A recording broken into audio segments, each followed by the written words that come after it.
Boa noite, gente. Só vou tomar água aqui que o Matheus fica cantando essas músicas aí que a gente tem que gritar muito. Aí depois fica sem voz. Desculpa. Oi? Meu nome? Meu nome é Enzo. Prazer. Eu sou casado. Cadê minha esposa? Tá aqui, ó. Com meu filho, Filipe, minha esposa Amanda. E hoje, então, nós vamos continuar a série de mensagens de encontro com Deus. E eu queria que você abrisse lá em Lucas, no capítulo 24, por favor.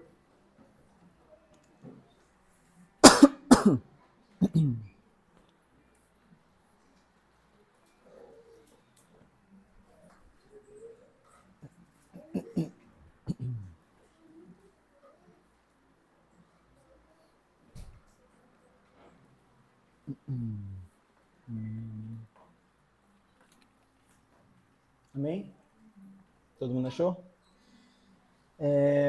Nós vamos passar hoje por uma história bem conhecida, que é o caminho de Emaús. Só que antes eu queria perguntar para você uma coisa, e eu acho que esse pode ser o título da minha mensagem. E você não precisa responder agora, a gente vai responder essa pergunta no final. E provavelmente a primeira resposta que vai vir no seu coração é sim. Mas guarde ela para ver se ela vai mudar ou não até o final. E a minha pergunta é: Cristo realmente morreu por você? Jesus Cristo realmente morreu por você? Você já parou para pensar nisso? Se o que ele fez na cruz realmente afetou e afeta a sua vida todos os dias? Cristo realmente morreu por você? Eu quero que você guarde essa pergunta, nós vamos responder ela no final, fiquem tranquilos. E a resposta é boa. Mas nós precisamos pensar em algumas coisas para realmente responder um sim de coração, de verdade, algo que realmente nós vivemos, né? Vamos acompanhar então a leitura aí no versículo, a partir do versículo 13. Vai dizer assim: naquele mesmo dia, 2 deles estavam indo para um povoado chamado Emaús, 11 quilômetros de Jerusalém. No caminho, conversavam a respeito de tudo o que havia acontecido. Enquanto conversavam e discutiam, o próprio Jesus se aproximou e começou a caminhar com eles. Mas os olhos deles foram impedidos de reconhecê-lo. Ele lhes perguntou: sobre o que vocês estão discutindo enquanto caminham? Eles pararam com os rostos entristecidos. Um deles, chamado Cleopas, perguntou-lhe: você é o único visitante em Jerusalém que não sabe das coisas que ali aconteceram nesses dias? Que coisas? Perguntou ele. O que aconteceu com Jesus de Nazaré? Responderam eles. Ele era um profeta, poderoso em palavras e em obras diante de Deus e de todo o povo.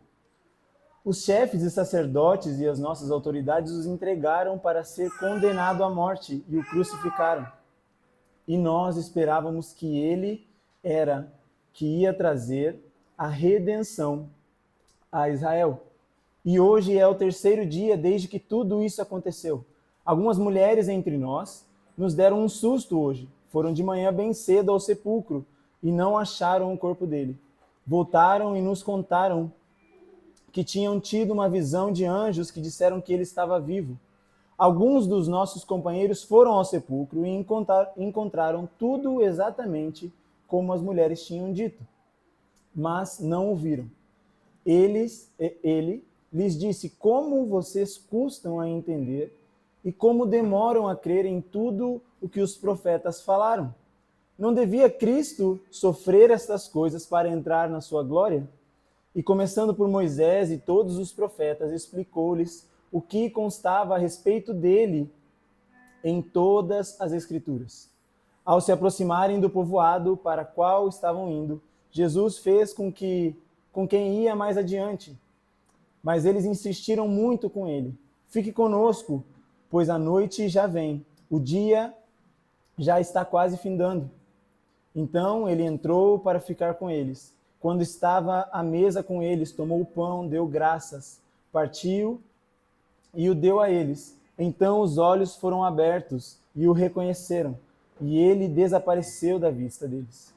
Perguntaram-se um ao outro: não estavam ardendo os nossos corações dentro de nós, enquanto ele nos falava a caminho e nos expunha as Escrituras? Levantaram-se e voltaram imediatamente para Jerusalém. Ali encontraram os 11 e os que estavam com eles reunidos, que diziam: é verdade, o Senhor ressuscitou e apareceu a Simão. Então os dois contaram o que tinha acontecido no caminho e como Jesus fora reconhecido por eles quando partia o pão. Amém? Senhor, eu oro, Pai, para que você possa abrir o nosso entendimento, o nosso coração, para que você possa abrir os nossos ouvidos nesse momento, Senhor. Que a sua palavra, Deus, ela possa penetrar no mais íntimo, Senhor, do nosso coração, no mais íntimo da nossa alma, Deus. E que isso não seja, Deus, somente um ouvir, Deus, da tua palavra, mas que nós possamos ouvir e praticar, Senhor. Que nós possamos ouvir, Senhor, e viver isso dia após dia, Pai. Em nome de Jesus. Amém? Antes da gente entrar mais profundo nesse texto, eu queria só dar um panorama geral do que estava acontecendo aqui. Se a gente for para o capítulo anterior, no capítulo 23, então a gente vai ver Jesus, ele estando ali com Herodes, com Pilatos. Nós podemos ver depois também que acontece então o julgamento, né, enquanto ele está na presença dessas duas autoridades. Logo depois tem a crucificação. No finalzinho a gente vê então o enterro, digamos assim, né? O sepulcro de Jesus ali e tudo mais. E quando a gente chega no capítulo 24, nós temos primeiramente essa passagem que os próprios dois discípulos citam aqui, onde as mulheres enganaram, né? Ou eles acham que foram enganados pelas mulheres que foram ao sepulcro e viram que ele estava vazio. Então, na primeira parte desse capítulo, nós temos essa história, e chega no versículo 13, onde nós temos, então, esses dois discípulos que estavam voltando para a sua cidade, provavelmente, que era essa cidade de Emaús, que era mais ou menos na região ali da Palestina, mas não se tem ao certo onde que era. Mas é muito interessante porque a situação ali no momento da conversa era muito triste. Porque o texto vai dizer que eles estavam vindo e conversando, e aí logo quando Jesus pergunta o que eles estavam conversando, parece que Jesus vê que a sua expressão ela é triste, ela é decepcionante, assim, amargurada. Então, Jesus ele se achega a esses dois discípulos e faz essa pergunta, e eles respondem assim: você é o único visitante que não sabe de tudo o que aconteceu em Jerusalém? Como que você não sabe do julgamento, da crucificação, de essa injustiça aos olhos dos discípulos? Como que você não sabe disso? E é muito interessante porque aquele momento ali parecia que era uma conversa não muito amigável. Não tinha um ambiente amigável, era um ambiente triste. Era um ambiente onde existia muito medo nos discípulos. Porque, pensa comigo, pensa num parente seu, e ele acabou de falecer. E você foi ao velório, aconteceu toda aquela cerimônia, e agora você está voltando para casa. Qual que é o clima? Exatamente. Qual que é a conversa? Qual que é a situação? Como que vai estar o coração de você ou dos seus familiares nessa volta? É exatamente, se você já passou por isso, você sabe como é. Eu sei como é, já passei por isso. E Você sabe que isso não é uma situação muito fácil. E é exatamente assim que esses dois discípulos estavam se sentindo. Exatamente como você se sentiu agora, esses dois discípulos estavam se sentindo também. Cheio de medo, porque não sabiam o que ia acontecer. O mestre deles tinha sido crucificado. Não se sabe há quanto tempo esses discípulos seguiam a Jesus, mas imagina que eles começaram, talvez desde o comecinho do ministério de Jesus. Então lá se passaram 3 anos e o mestre deles foi crucificado. O mestre deles foi morto na frente deles. Não havia mais esperança no coração. Não havia mais esperança no coração desses dois discípulos. A única coisa que consumia eles era o medo e a falta de esperança. Era o medo e a falta de esperança. Porque eles sabiam das Escrituras, eles conheciam. Só que um momento de aflição, um momento onde todas as coisas deram errado,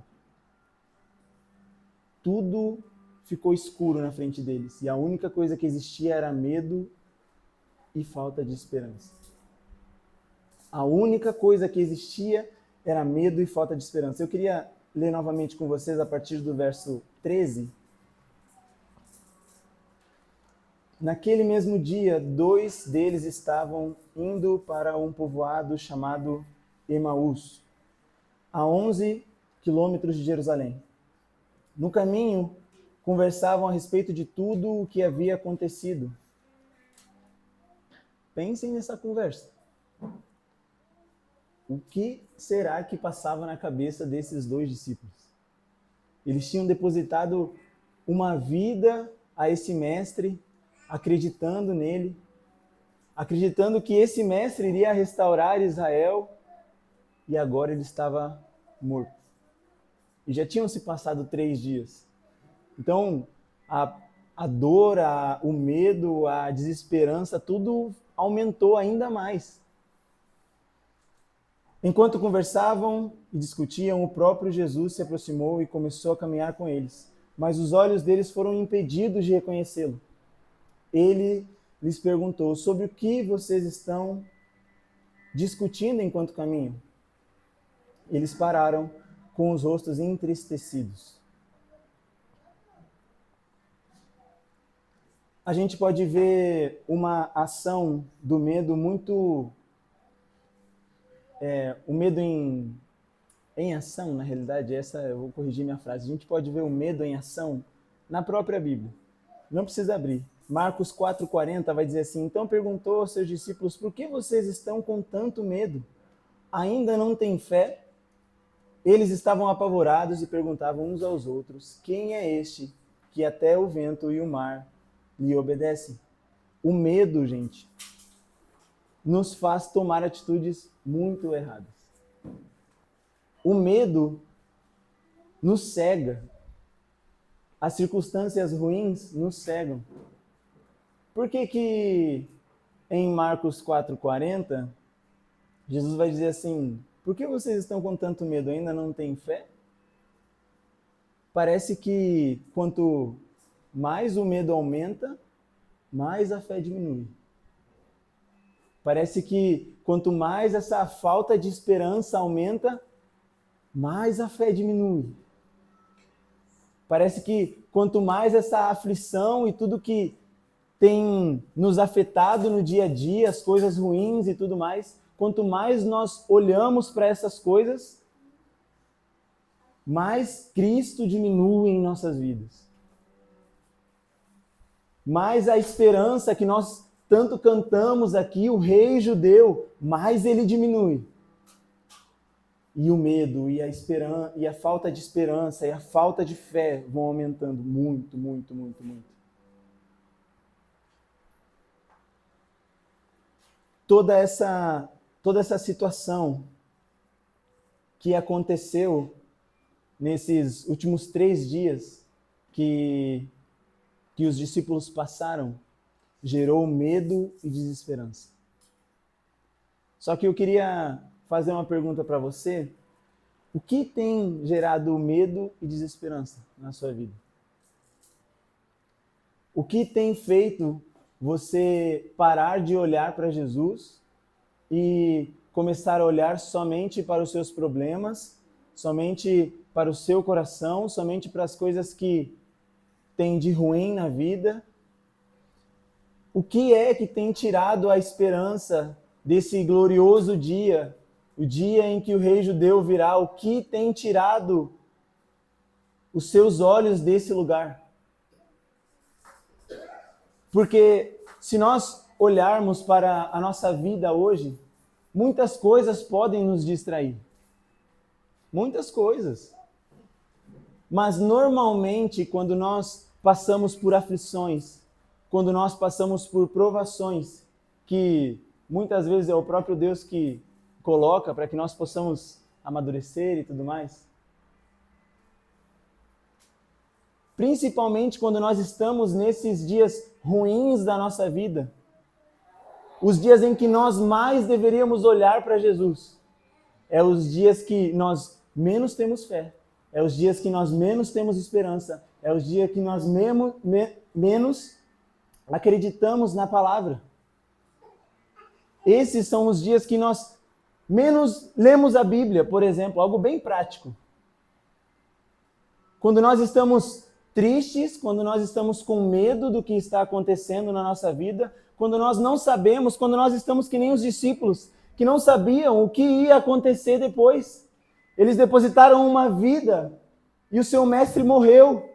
E eles não sabiam o que ia acontecer mais. Nesses dias é os dias em que nós menos pegamos isso aqui, ó. Paramos de ler. Paramos de acreditar. Paramos de olhar para Jesus. Esses são os dias em que nós mais fazemos isso. O Matthew Henry ele vai dizer assim: os discípulos de Cristo às vezes ficam tristes, mesmo quando têm motivos para alegrar-se. Mas devido à fraqueza da sua fé, eles não podem receber o consolo que lhes é oferecido. Sabe qual é o seu consolo? O Evangelho. Sabe qual é o seu consolo? A Bíblia. Só que, por causa da nossa fé fraca, da minha fé fraca, da sua fé fraca, nós não alcançamos esse consolo. Por causa da nossa fé fraca, o consolo que o Pai nos dá, nós não alcançamos. Era para a gente viver uma vida alegre. Você vive uma vida com a gente usa muito esse termo, né? A alegria da salvação. Você vive uma vida com a alegria da salvação? Ou você vive uma vida derrotado? Vencido? Como se a morte fosse a última palavra na sua vida? Você realmente vive a alegria da salvação? Você realmente vive como se Cristo tivesse morrido por você? Ou você vive como se Cristo ainda estivesse morto? Como você tem vivido os seus dias? Como você tem vivido os seus dias? Com fé, com esperança, ou como se ainda ele estivesse lá no sepulcro?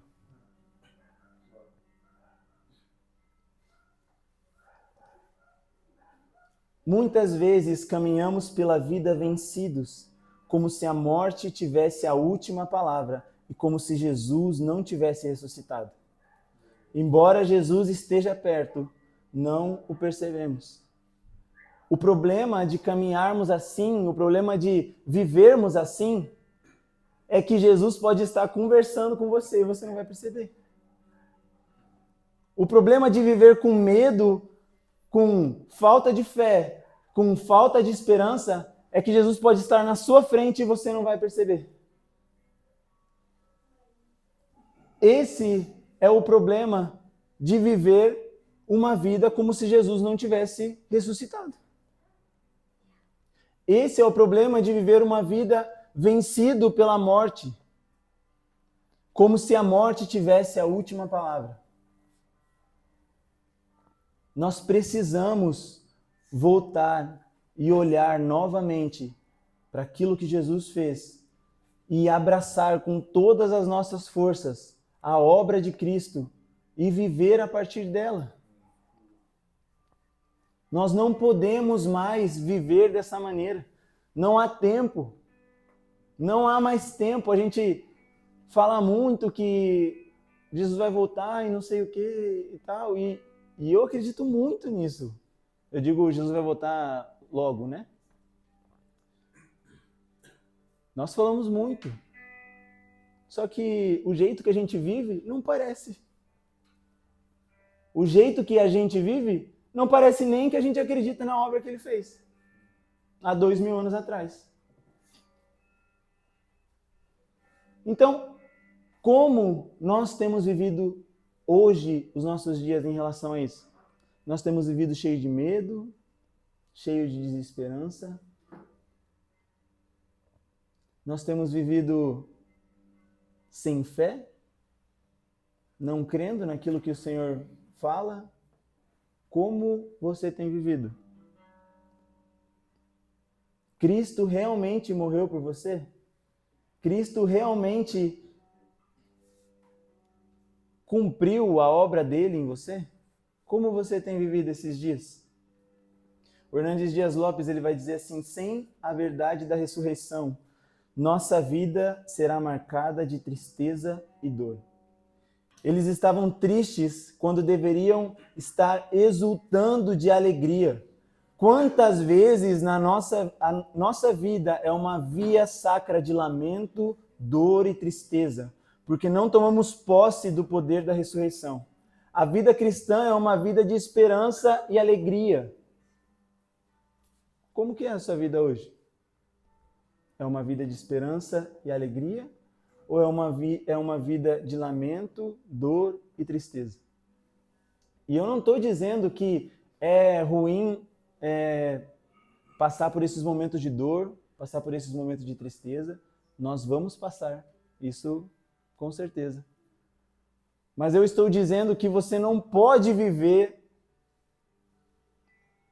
somente pela dor, pelo lamento e pela tristeza. Porque você foi salvo.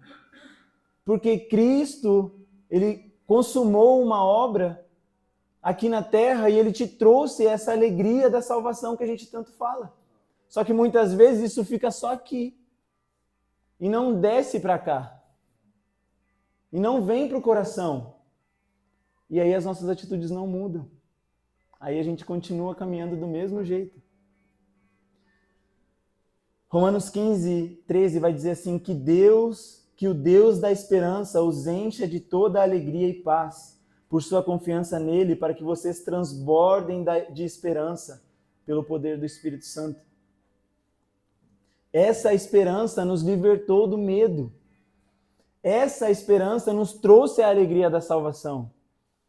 Essa esperança, ela foi expressa em toda a Escritura.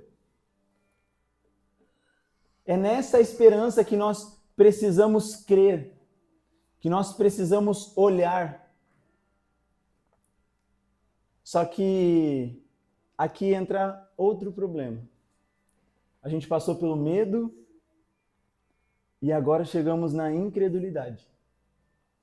Porque nós precisamos crer na esperança. Esse é o problema. Porque nós não cremos. Acompanha comigo aí no versículo 25, por favor.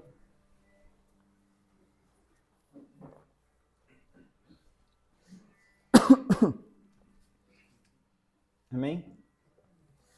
Ele lhes disse: como vocês custam a entender e como demoram a crer em tudo o que os profetas falaram. Não devia o Cristo sofrer estas coisas para entrar na sua glória? E começando por Moisés e todos os profetas, explicou-lhes o que constava a respeito dele em todas as Escrituras. A incredulidade coloca uma venda em nossos olhos.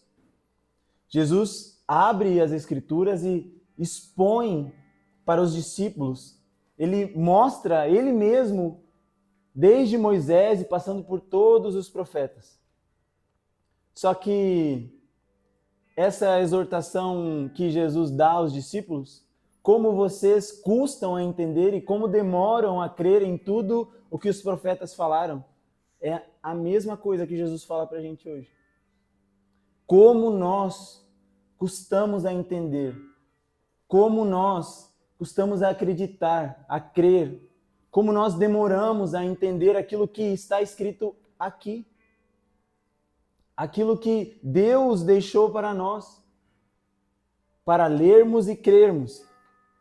Só que, muitas vezes, como eu já disse, nos momentos em que nós estamos passando por muitas aflições, nos momentos em que nós estamos passando por muitos problemas, a nossa atitude deveria ser ler e crer para ter esperança que aquela situação vai passar, que aquele momento da nossa vida vai passar, que Deus está conosco, mesmo nas tribulações.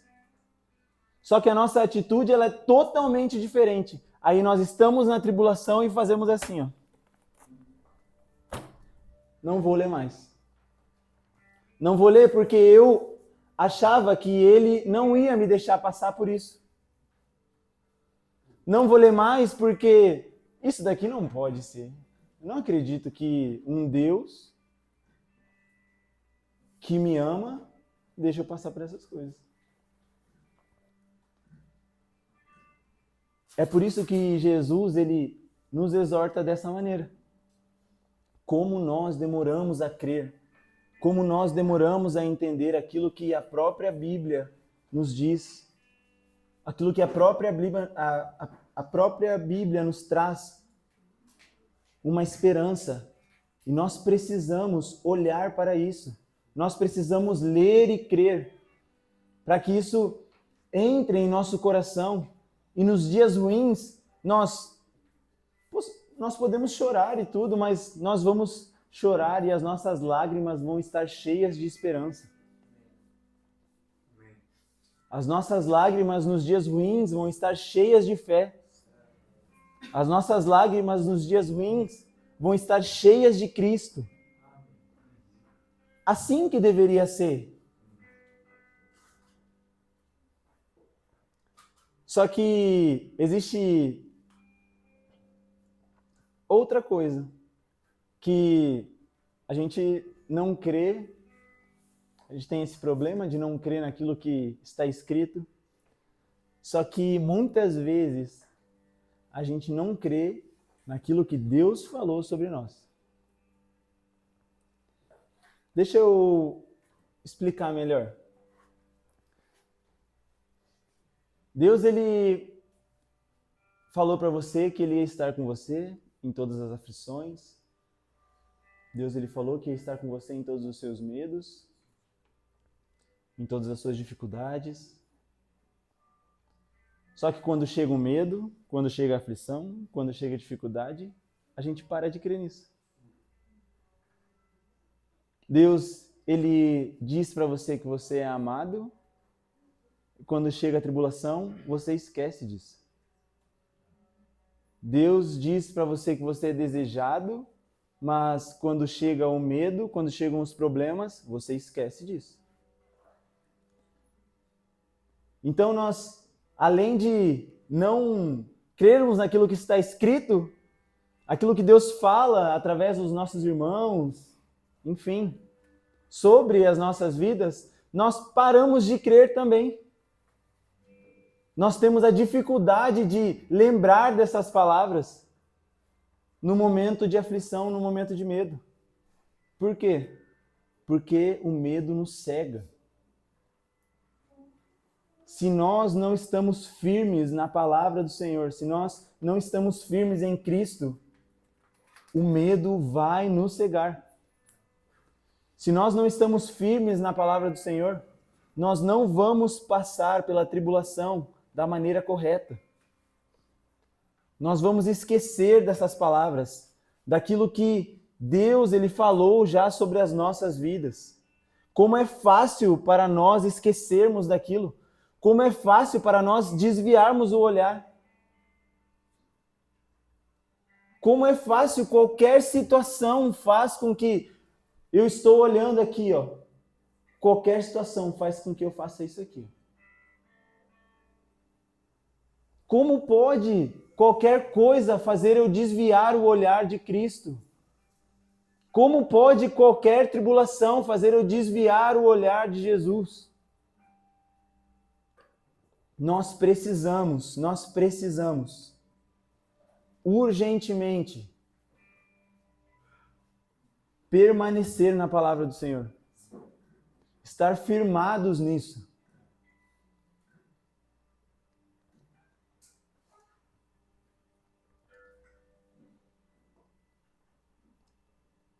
Cristo, ele foi expresso em toda a Escritura. E é muito interessante que, lendo sobre ele, os nossos olhos são abertos. Porque o medo, a incredulidade nos cegam.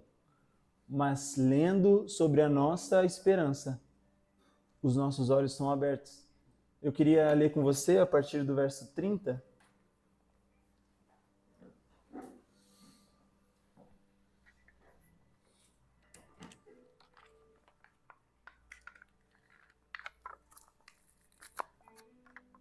Caramba. Alguém abre aqui pra mim? Eu abri com a boca, arranquei o negócio. Amém? Todo mundo achou o verso 30? Quando estava à mesa com eles, tomou o pão, deu graças, partiu e o deu a eles. Então, os olhos deles foram abertos e o reconheceram, e ele desapareceu da vista deles. Perguntaram-se um ao outro: não estavam ardendo os nossos corações dentro de nós, enquanto ele nos falava a caminho e nos expunha as Escrituras? Levantaram-se e voltaram imediatamente para Jerusalém. Ali encontraram os 11 e os que estavam com eles reunidos e que diziam: é verdade, o Senhor ressuscitou e apareceu a Simão. João 5,39, não precisa abrir, vai dizer assim: vocês estudam cuidadosamente as Escrituras porque pensam que nelas vocês têm a vida eterna. São as Escrituras que testemunham a meu respeito. Quando nós reconhecemos nosso caminho, no nosso caminho, em nosso caminho, na nossa vida, que Jesus está vivo, não há mais espaço para preocupação. Não há mais espaço para tristeza, para falta de esperança, para incredulidade, para falta de fé. Quando nós caminhamos nessa verdade que Jesus, ele ressuscitou dos mortos, nos deu a salvação, a alegria, não há mais espaço para essas coisas. O John Riley, ele falando sobre a centralidade de Cristo nas Escrituras, ele simplesmente vai fazer um dos comentários mais incríveis que eu já li. E ele diz assim: Cristo é a essência de todos os sacrifícios ordenados na lei de Moisés. Cristo é o verdadeiro libertador e rei, do qual todos os juízes e libertadores da história de Israel eram apenas figura. Ele é o profeta vindouro, maior que Moisés, cujo glorioso advento enchia as páginas dos profetas. Cristo é a verdadeira semente da mulher, que pisará a cabeça da serpente. Ele é o verdadeiro descendente em que todas as nações serão benditas. Ele é o verdadeiro bode da expiação, a verdadeira serpente de bronze, o verdadeiro cordeiro para o qual todos os sacrifícios diários apontavam. Cristo é o verdadeiro sumo sacerdote, de quem todos os descendentes de Arão eram apenas figura.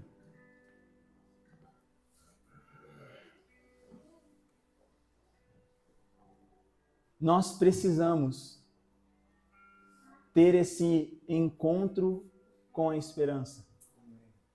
Nós precisamos largar os nossos medos, as nossas aflições, as nossas tribulações. E eu digo largar em parar de focar nelas, parar de olhar para elas. Elas vão continuar na sua vida. Você vai ter que viver com tribulação, com aflição, com tristeza, com medo. Só que o seu olhar não pode estar nessas coisas. O foco da sua vida, ela não pode estar nessas coisas. Nós precisamos ter um encontro com a nossa esperança. Nós precisamos ter um encontro com o Cristo, que é todas essas coisas que o John Riley perfeitamente vai falar. Cristo é a nossa esperança. E nós precisamos urgentemente olhar para Ele novamente. E agora eu volto a perguntar: Cristo realmente morreu por você? Como você tem vivido hoje a sua vida? Cheio de medo? Cheio de desesperança? Sem fé? Olhando para as tribulações, olhando para os problemas? Como você tem vivido? Porque essa pergunta, ela tem uma resposta fácil. Cristo realmente morreu por você? Sim. Cristo morreu por todos nós. Mas você tem vivido na realidade que Cristo morreu e ressuscitou? Ou você tem vivido na realidade que Cristo morreu e está no sepulcro? Ou você tem vivido na realidade em que a morte é a última palavra? Como você tem vivido? Você tem caminhado sendo vencido por esses problemas, sendo vencido por essas tribulações, sendo vencido por todas essas coisas do dia a dia, pelo nosso cotidiano, por tudo que nós passamos e vivemos? Ou você tem vivido olhando para o alvo, olhando para a esperança que vem, olhando para a esperança que morreu e ressuscitou, olhando para aquele que nos deu a vida? Como você tem recebido o consolo do Pai? Ou você tem vivido como aquele que não consegue receber o consolo do Pai porque tem andado em tristeza, em lamento, em medo, em incredulidade? Você tem recebido a alegria da salvação? Você tem caminhado por essa verdade? Seja sincero com você mesmo. Porque hoje existe um convite do Senhor. A esperança está à porta e bate. E você precisa tomar uma escolha. Você precisa fazer alguma coisa. Se você tem vivido dessa maneira, você precisa mudar urgentemente. Porque você não vai conseguir acessar as coisas que o Senhor já tem liberado para nós se você viver com essa fé fraca. Se você viver nesse caminho de tristeza e lamento. Porque, como o próprio Hernandes Dias Lopes vai dizer, a vida de um cristão, a vida cristã era para ser alegre e cheia de esperança. Porque se nós olharmos para a palavra, a nossa vida deveria ser uma vida cheia de esperança e alegre. Porque o nosso Cristo ressuscitou ao terceiro dia. O problema é que esses dois discípulos não tinham acessado essa realidade. E o próprio Cristo estava na sua frente. O próprio Cristo pode estar na sua frente agora e você vai embora daqui hoje e não vai nem dar falta. O próprio Cristo pode estar na sua frente agora. E você pode não acessar essa realidade de que ele já está ressuscitado, ressurreto, corrigindo. Os meninos podem vir para cá já, por favor? Eu vou pedir que você fique de pé. Aos que eu pedi para organizarem umas coisas aí, a gente vai recolher umas 3 fileiras de cadeira aí, por favor.